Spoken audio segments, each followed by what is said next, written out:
So when I speak to Sam and Ben about what I'm trying to do is, well, I don't know whether many of us know I'm from Hong Kong, and I've been to the London and uh, in the UK for 22 years already. Oh, it's a long time, but I really look into the Hong Kong news actually. This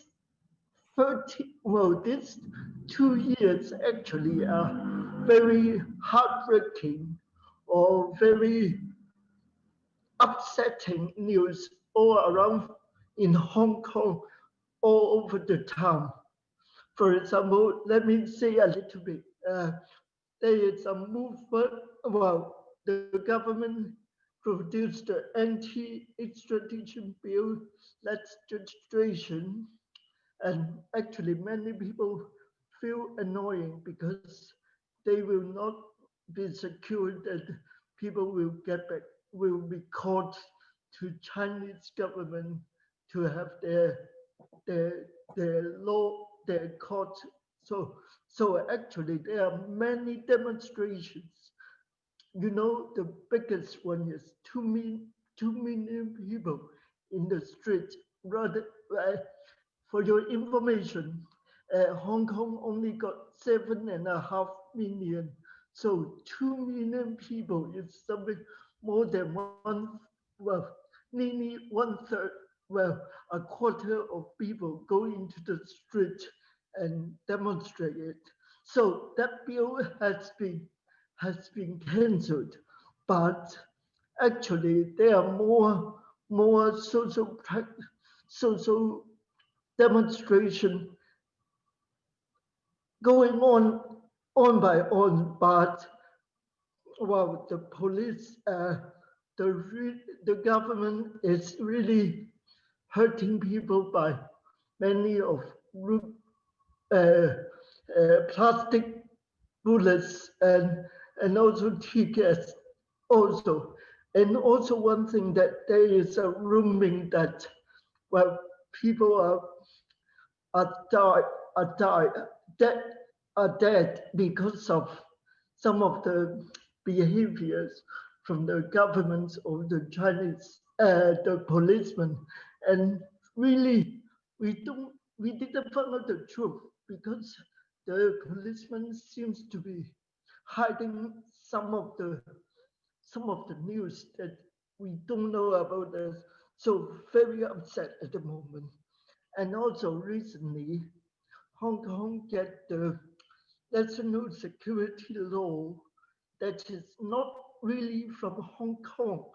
It's from Chinese government actually. So it is really like there is no one one country, two systems. That means the government from the Chinese mainland is really doing things to Hong Kong now. So that is the background that I really want to get through this hour so that people can meditate.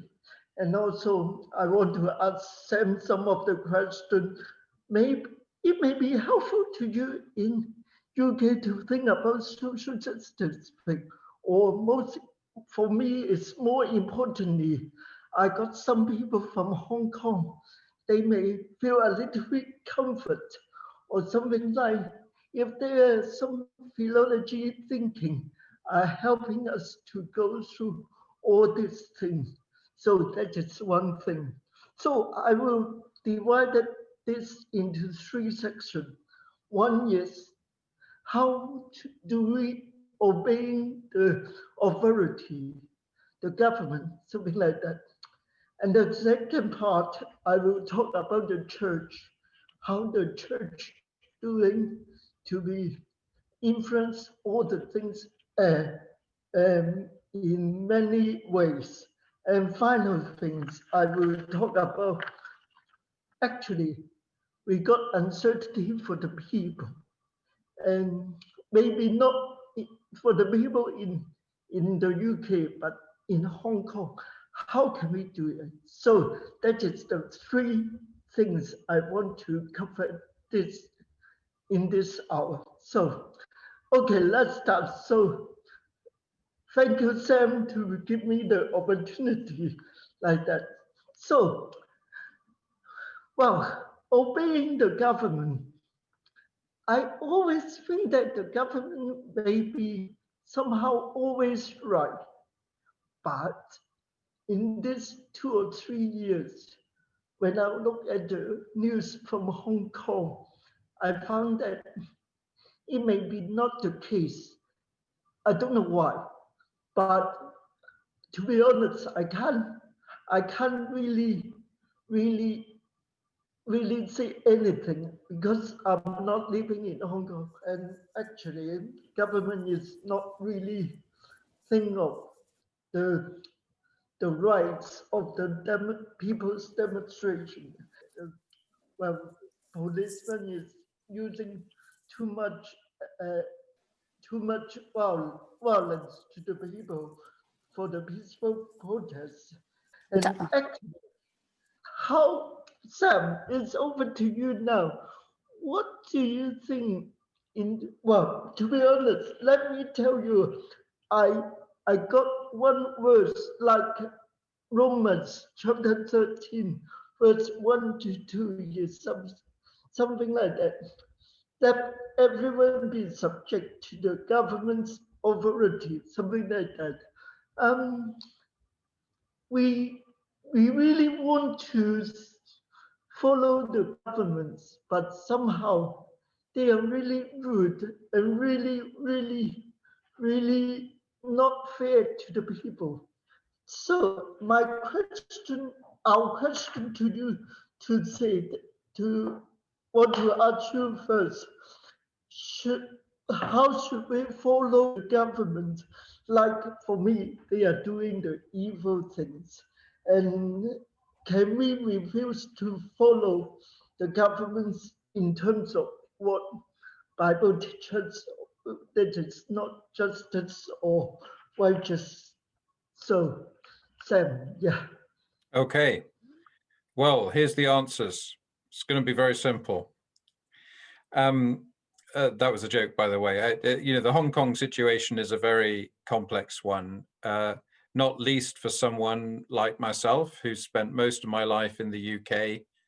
And, one can't deny that the status of Hong Kong is significantly a result of British colonialism, of the Opium Wars in the 19th century, and of the use of the offshore islands in Canton, in the Cantonese part of southeast China, as staging posts in a pretty horrendous attempt to generate significant income by growing opium in India and selling it in China. So I have to say that because I carry a British passport. As many people know, I'm not British in the way that a lot of people are, but I carry a British passport. It's my nationality, and I can't pretend that Britain is innocent in this story.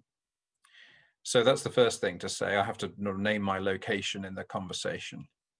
The second thing to say is very simply, there are four kinds of governments. There is a government you had nothing to do with electing, which is benevolent, a government that you had nothing to do with electing, which is hostile, a government that you had something to do with electing that was your choice, and a government that you had something to do with electing that is not your choice. And those are roughly the four kinds of government. Obviously, it's overgeneralized, but it's helpful to have some categories.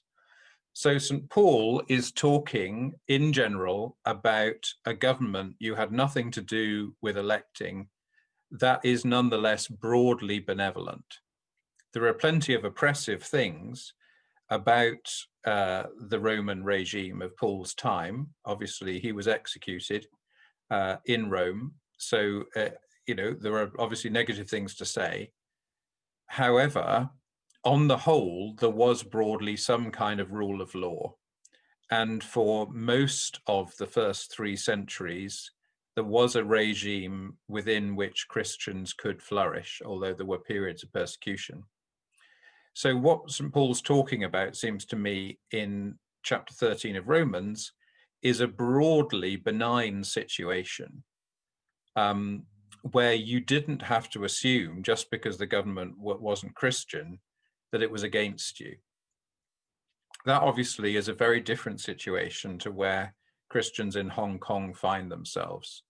Christians in Hong Kong find themselves with a government that may, for a period of time after the 1997 handover, have seemed benign, but now seems far from benign and is only going in one direction, and therefore is in a different category. I can't remember, I didn't give the categories numbers, but it's in a different category. This is a hostile government that is not of your making, and you had no say in its being there. So I mean, I start there because I want to point out that that's how difficult it is to apply Paul's words specifically to the Hong Kong situation currently. Now, then the question is, I guess the second question is how do you bring about change? And this is less about Christian ethics, I think, or Christian political theology, and more about common sense. That's to say, China is a government that represents a quarter of the world's population. It's a government that since 1979 has more or less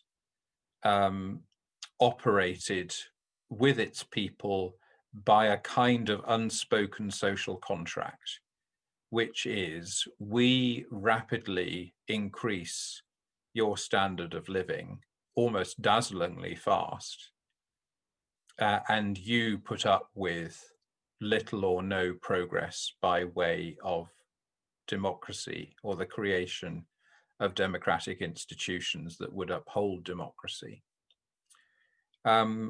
What seems to have happened in the last 5 years is 2 things. One is the growth of the standard of living seems to have slowed down in China. And secondly, in other words, so the government isn't really keeping its side of the bargain. But secondly, its enforcement of social control seems to have increased. So that those are both, they're both ways of abrogating the kind of unspoken agreement that's existed for pretty much the last 40 years and was kind of taken for granted in the basic law, you know, by which Hong Kong was handed back to China in 1997. So staying with the pragmatic argument, the 1997 handover lasts for 50 years of one country, 2 systems. We've already spent half of that money. You know, we're nearly 25 years into this game now. We've only got 27 years to go. It's not looking great, frankly, particularly in the last 5 years. So the idea that Hong Kong could introduce a special democratic system that had no repercussions on the rest of China at a time when it is fragile as far as delivering its rapid economic growth as a way of offsetting the urge for democracy. I'm afraid to say I think that is naive. So I think for the democratic protesters in Hong Kong, it's very much a question of working out what is a realistic platform that could be achieved in Hong Kong. And I think so. Things like the extradition protests seem to me to be eminently sensible, because that is a realistic thing to achieve, that people won't be extradited to mainland China. But the more ambitious democratic agenda, I just can't envisage a scenario where Beijing is going to grant that to Hong Kong at a time when it's moving further away from that as far as mainland China is concerned. So there's an element of realism there. There's a couple of other things I'd want to say, if I may, while I've got the microphone, in general about political theology, I guess. Two in particular. One is the question of violence. Now, I think people like Helder Kammerer and Walter Wink have done really helpful analyses on what they think of as three kinds of violence in these kind of situations. So they talk about the first kind of violence, which is structural oppression. You know, in South America, that often means inequality in land ownership, those kind of things. But obviously in Hong Kong, that means the more or less complete failure of China to uphold the expectation of some kind of democratic development after 1997. We have to remember that there wasn't a great deal of development before 1997, but even so, that was assumed by everybody in 1997. So that's what you might call structural oppression. Violence number two is furious response to those conditions. So as one particular writer puts it, structural violence doesn't justify reactive violence, but it does make it inevitable. And then what you might call the third level is the governmental reaction that we see on the TV. So the danger from the casual viewer, if you like, say sitting in an armchair in the UK, is to assume that the police brutality has a logical cause. It's there to uphold the rule of law.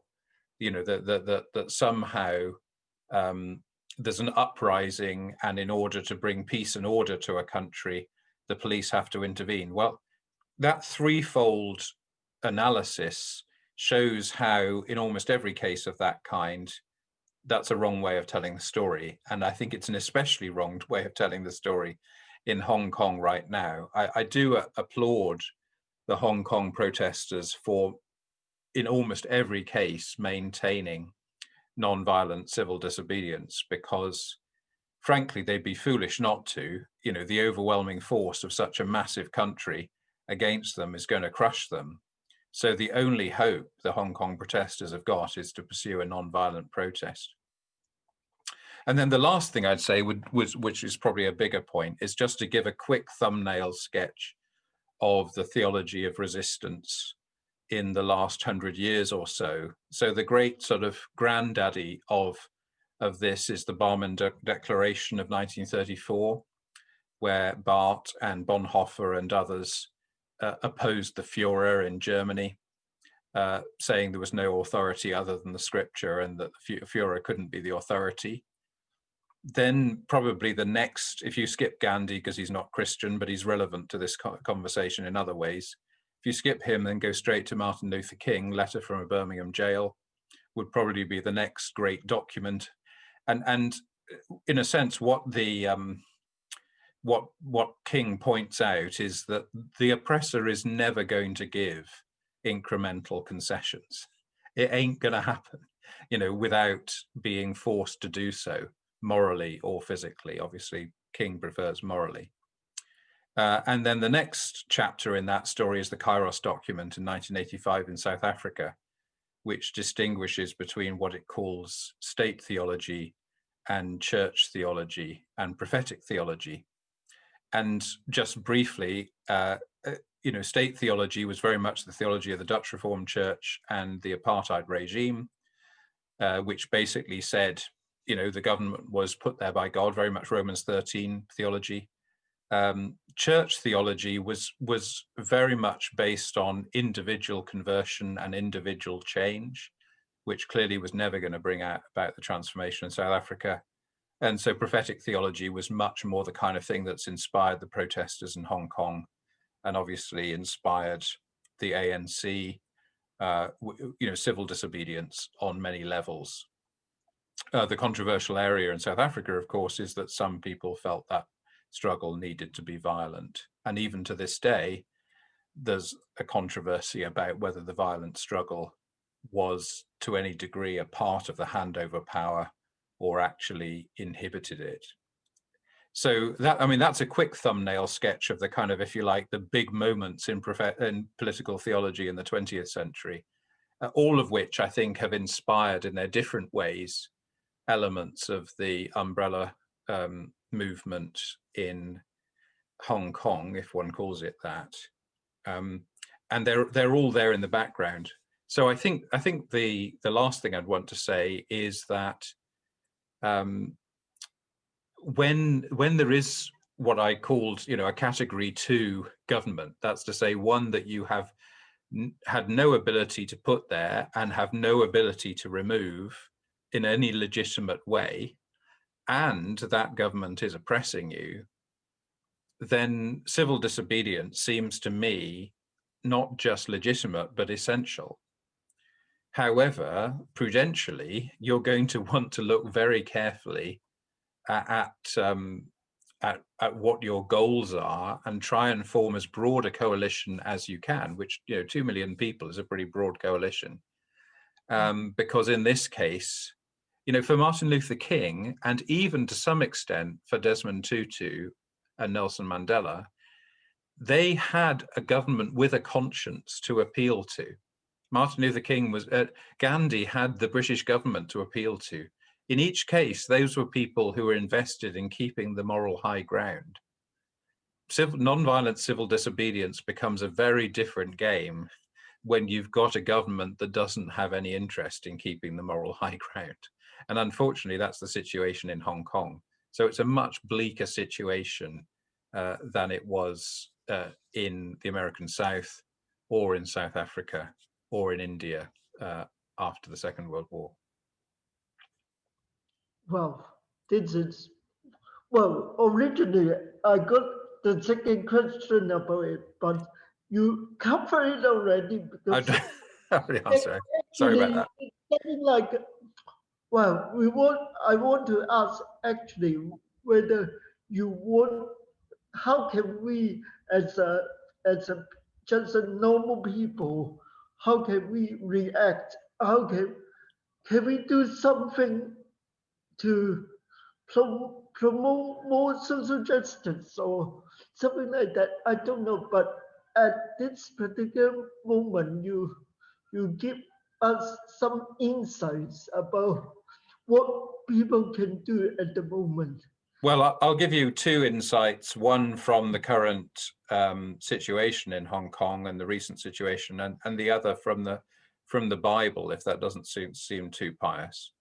So the first is this business of singing hymns and songs, sing hallelujah to the Lord most famously, seems to me absolutely perfect, in a sense that singing is an act of worship. It's not in itself an act of protest. However, an act of worship can become an act of protest, very much as the Barmen Declaration demonstrated in 1934, that worshipping the God of Jesus Christ was actually saying the Führer is not the ultimate authority on all things. So sing hallelujah to the Lord is a statement that China is not the authority in all things, that Beijing is not the be all and end all, and that we all have an appropriate orientation to something more final, more lasting, and more true than Beijing. So I know singing has been a significant part, but also singing, well, it depends what you sing, of course, but singing in that fashion cannot be construed as violent. And so it's always seeing what your opponent is accusing you of, and then adopting behavior that cannot possibly fall into that category.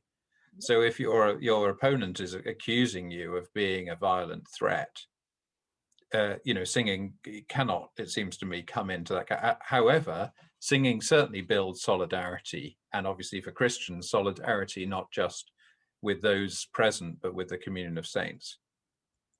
And then the story from the Bible that I find most inspiring is the story of the Hebrew midwives in Exodus chapter 2, where you remember the story of how all the little boys of the Israelites had to be slaughtered, and the Hebrew midwives went and worked for the Egyptians in a subversive way, and it was the Hebrew midwives that ended up bringing up Moses in Pharaoh's daughter's home. So, without those Hebrew midwives, in a subtle way, infiltrating the Egyptians' palaces, there would never have been an exodus, because Moses would never have, had that access to power that in the end he had. So one of the things that I think I found most confusing when I've spent time in Hong Kong is the Filipino maids. Every Sunday, the Filipino maids a lot of them would go to the cathedral. A lot of them, of course, would go to Catholic churches, but they'd have a day off on a Sunday. And this whole process of Filipino maids and how they are crucial to the economy of Hong Kong, I found absolutely fascinating, because I saw it with my own eyes, that Filipino maids, in a sense, were thrown out of their homes on a Sunday, had nowhere really to go, and often were sitting underneath flyovers, in large numbers. Wouldn't be allowed to do it during the pandemic. Just meeting together in pretty straitened circumstances. Now, the reason for mentioning that is that the Filipino maids work in the more affluent and even the middle class Hong Kong homes, but they're also crucial to the government. If the Filipino maids exercised their power, do you remember that story from the beginning of Rome? I think it's in one of Livy's histories of Rome, where all the women refused sexual favors to their husbands as a way of bringing a war to an end. If the Filipino maids were able to have some massive strike, Hong Kong would grind to a halt within 24 hours. And it seems to me that rather than simply looking to their own protests, a more imaginative approach might be to use that kind of hidden power that exists with the most disadvantaged people in the society. Thank you. Who are almost all Christians, I should say. That's good. So, well, thank you. Generally, I want to change a little bit the area, because I get ready for something that is, I should say, it's quite annoying me. Those of you, some of you will know that I come from the Anglican Church in Hong Kong. So we got an archbishop and some of the clergies. Well, the Anglican Church in Hong Kong, well, I should say that the fact is the archbishop is one of the Chinese government members, and also one of the senior clergy staff. And I can say to you, maybe one of the participants here is also from the Hong Kong Anglican Church, and I am very worried about my church in Hong Kong, that they are not really doing something really helpful for the social justice thing, or just just just do the thing that the government want to do. And at this particular moment, I I was very delighted. I got another friend from the Chinese church, Wilson. Wilson is working for the church uh, publishing group, and I want him to do a little bit sharing or reflection about how he feel about the church, about the social justice or movement in Hong Kong recently. So I hand the time to Wilson now. Hi, thanks for introduce of Eugene. Yeah, I'm from Hong Kong African Church, and now I'm live in England, but still got a strong communication with Hong Kong Church. So I want to just be honest to everyone about the way of how Hong Kong African Church deal with the social issue and protest is not dealing with it. They are not dealing with the social issue. So actually for Hong Kong African Church, they officially explain that people in church has their rights to think about how the issue in their own different ways.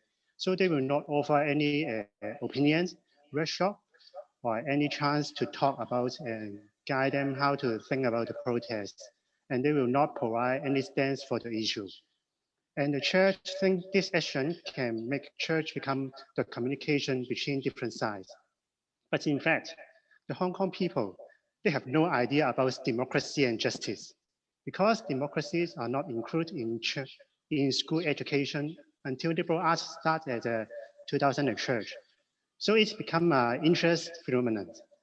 Most of the old men in church, they support government without reasons because of the movement of 1967 and their lack of education. So they will support government without any reasons. But more of the young men are in the protest because of what they learn in education, especially in liberal arts. So they think democracy and justice should be here in Hong Kong. But the most interesting is none of their knowledge come from church or from God. That means all of their decision, they are not including the love of God, or at least they are not come from Hong Kong African Church. So it makes Hong Kong African Church officially disappear in the situation, in the society. But at the same time, some of the reverends keep doing something which is support government and seeking everyone's education, seeking everyone's attention. Although they said they act as a person, but no reference, but public will still misunderstand the stand of Hong Kong African Church, which is originally low stand. So at the end, although lots of the laymen join or even a protest of even they join or even a part of the protest, just like sing hallelujah to the Lord we've talked about before. I think more of the church person or even some of the choir member, they sing together in that night, but church still seems disappear in the society. So this is what I'm feeling and what I want to share today. Thank you. Okay, thank you. That is something that I really don't know. But what bothering me, and I want to ask Sam, uh, some some of my gut feeling is,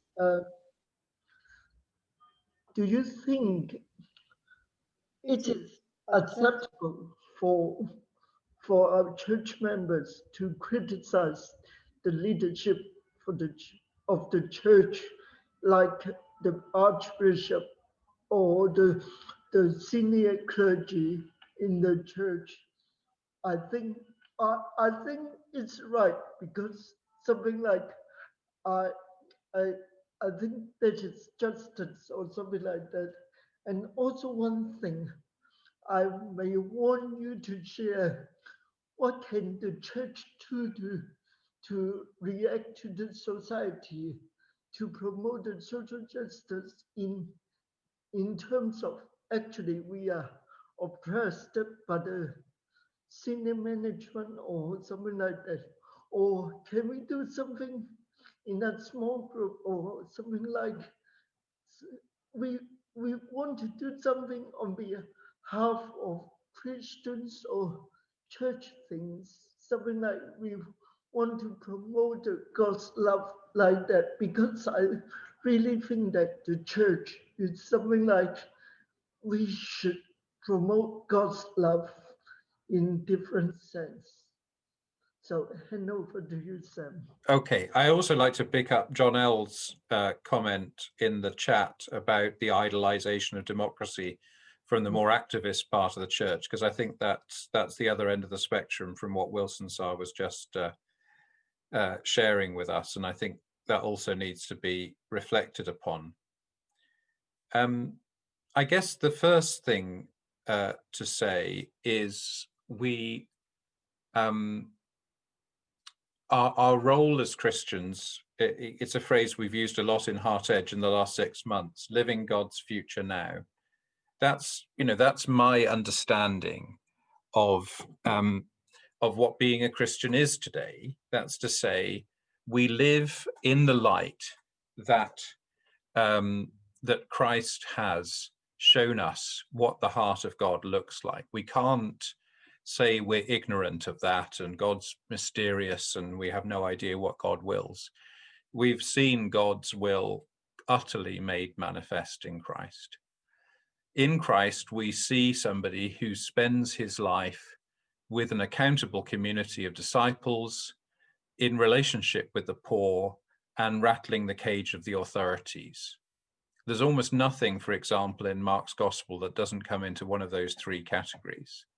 So it seems to me we're called to imitate and to walk in Christ's footsteps, doing those three things.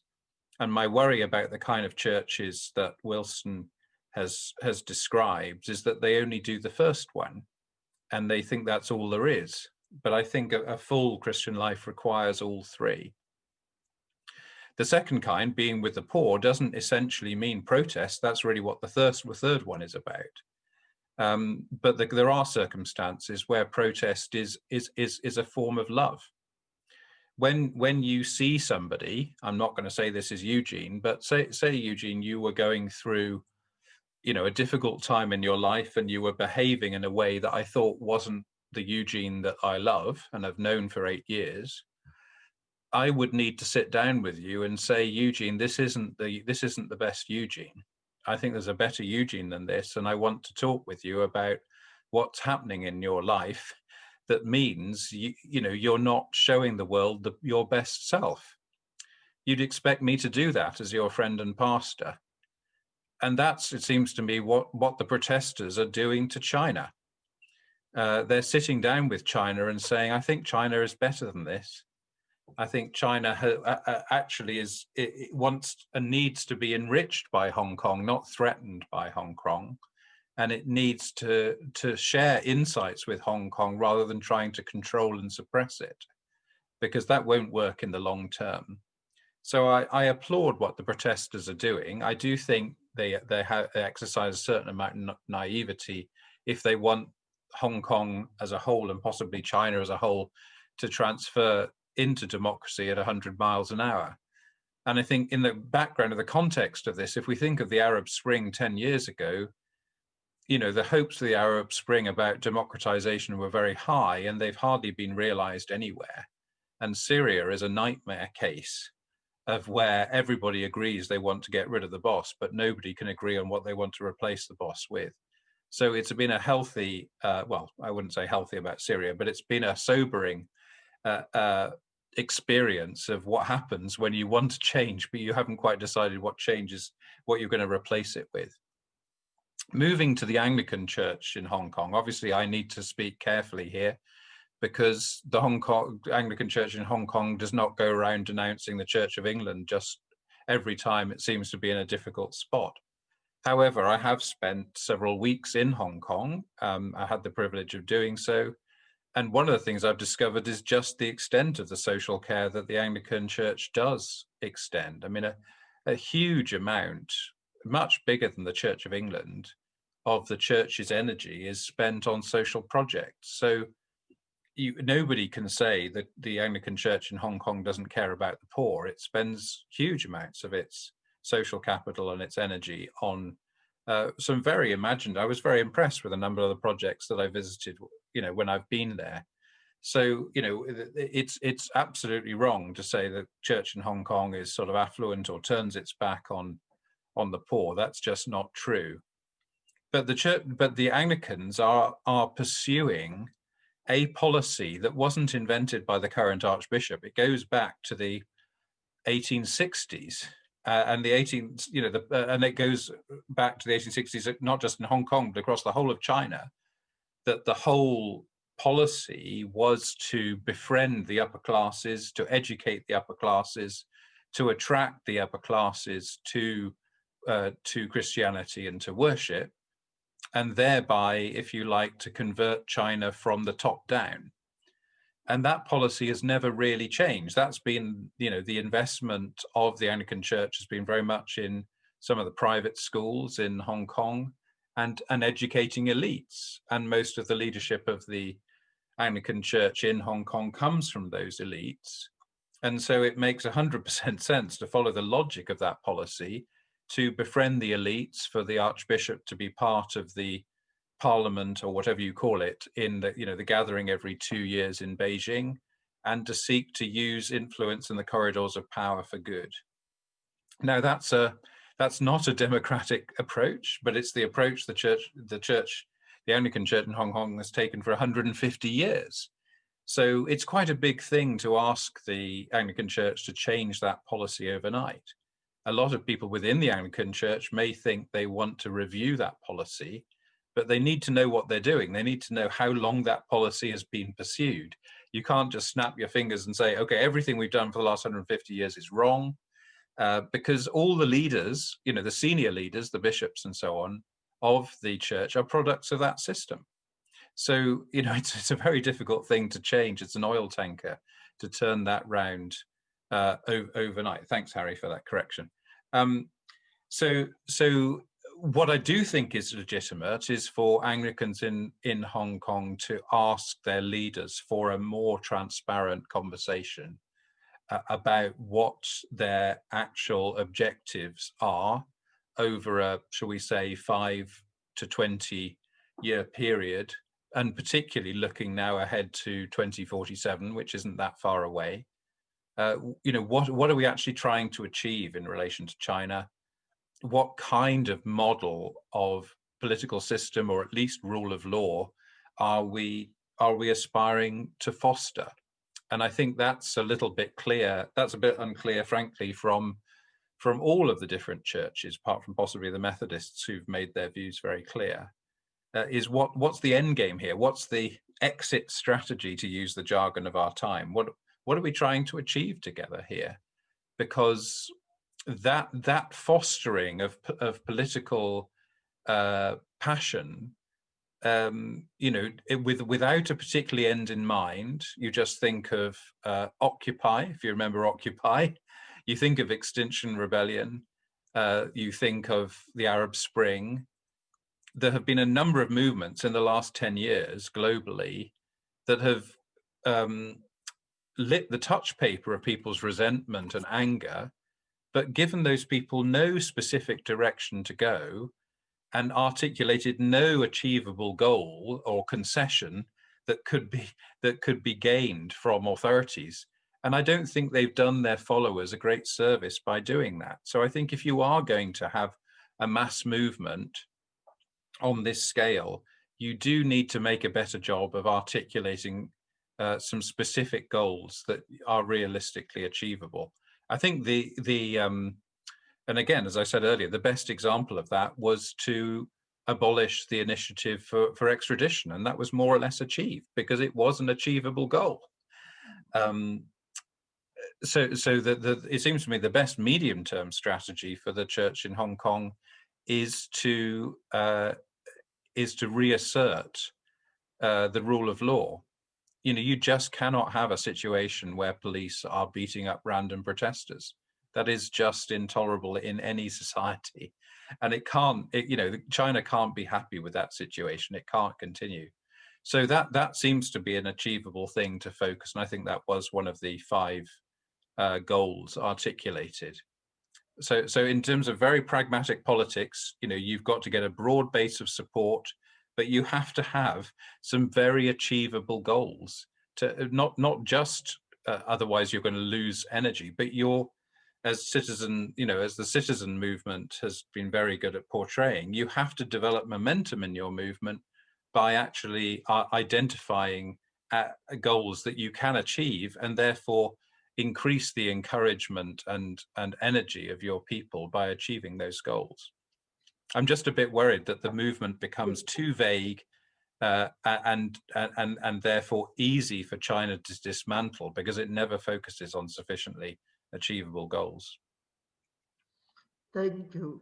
Well, to be honest, I really want to ask, but I don't want to go into details because I know Hong Kong people a little bit think that church should do something, but I think now Sam has given some ideas what to do. Well, is it something like targeting, or some of the small things is more important? That's, I think, is a good way to go for the church to do things. Well, may I, because it's short time now, I think I will give a little bit more, just 5 more minutes for the thing. Originally, I want to show a clip to you about exiled person from Hong Kong. It is from BBC interview, but I couldn't search it now. But I think it's good to say that this exiled person has been come to St. Martin's about 6 weeks ago, and I got a really good chat with these young people, and I really feel that it is really good to help those exiled people to have a new life here, or something like, because British government is agreeing people from Hong Kong having the old passport may be able to stay and maybe can work and study in the UK. So shortly, my question to Sam is also not only the exiled people, there will be some like my age, young family. They may think that Hong Kong has not really good future, and they are really thinking to move away from Hong Kong. And the UK, London is, oh, thank you, Ben. Ben is doing the video for me in the link.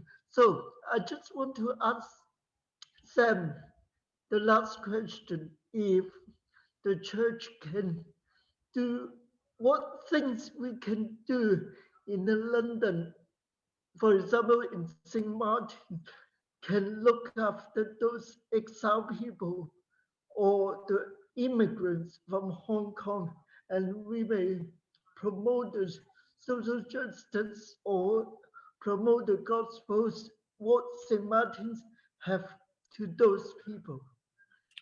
Well, I think those people are, first of all, to be our teachers in what they've learned about grassroots democracy, what they've learned about the courage of putting their faith on the line. And I think the whole St. Martin's community stands to benefit from that. We've been totally preoccupied, you might say, obsessed with the pandemic.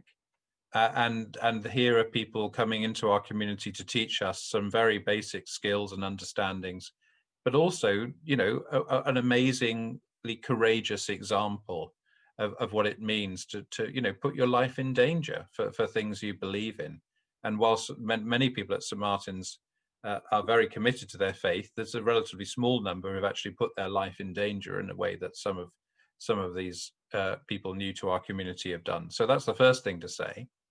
The second thing, I think, is to ask those people to be agents of renewal in our own political awakening as a community, to organize around the issues that we are most passionate about, and rather than simply be passionate, go through the political work of identifying what goals are achievable and how we're going to go about achieving them together, because that needs to happen in this country as well as elsewhere. It's probably easier to achieve those things in this country because this is one of the 3 and 4 countries that I talked about before, where people either have had a hand in electing the government. It may not be the one they want currently, but they've got a chance to replace it with another one. So that, we're in a more privileged situation in a sense than in Hong Kong.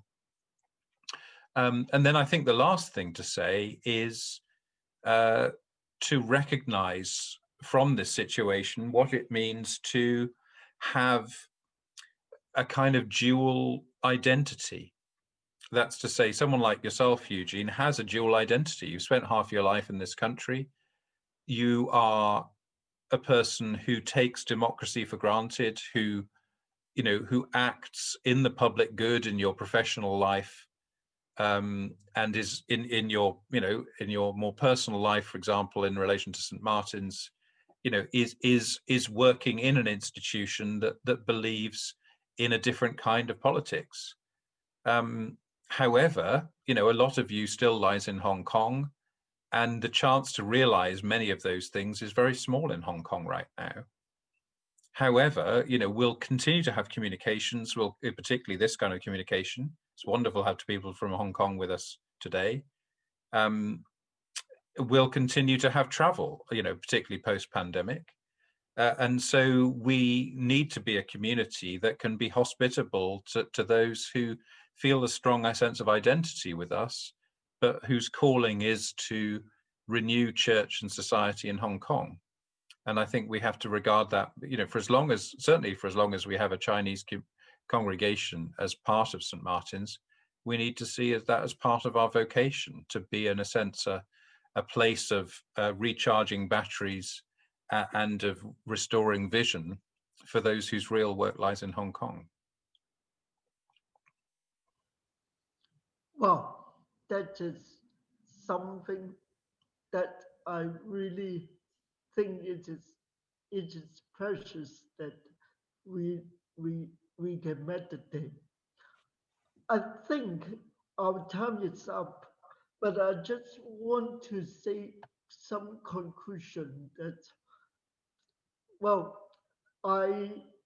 today, I'm not to start a movement in St. Martin's that I should do blah, blah, blah, blah, blah, blah. I really want to do, the first thing is, I know that Hong Kong, especially Christians, especially Anglican Christians, they are really frustrated at the moment. I really feel a bit that it is big comfort to them and a bit energy to them. So that is something I really want to do. Secondly, for those people are not from Hong Kong, from UK, I hope that you understand more what's happening in Hong Kong. And I hope that today's conversation is something like can help your faith thinking about social justice, or I don't say it's right or wrong thing. So this is something I really appreciate all those people, no matter you are Chinese or non-Chinese, to join us, to listen to us. I really think that we can still discuss in the future in different contexts. So thank you very much. And also thank you, Sam and Ben, for your invitation for me to have a dialogue with all the people here. So I would be very, very happy to this opportunity. So really thank you. And I, I, I enjoy to be talking with you all. So I hope that I got any other opportunity to really talk to you individually or in a group so that we can know more about what's happening, what's going on. So thank you.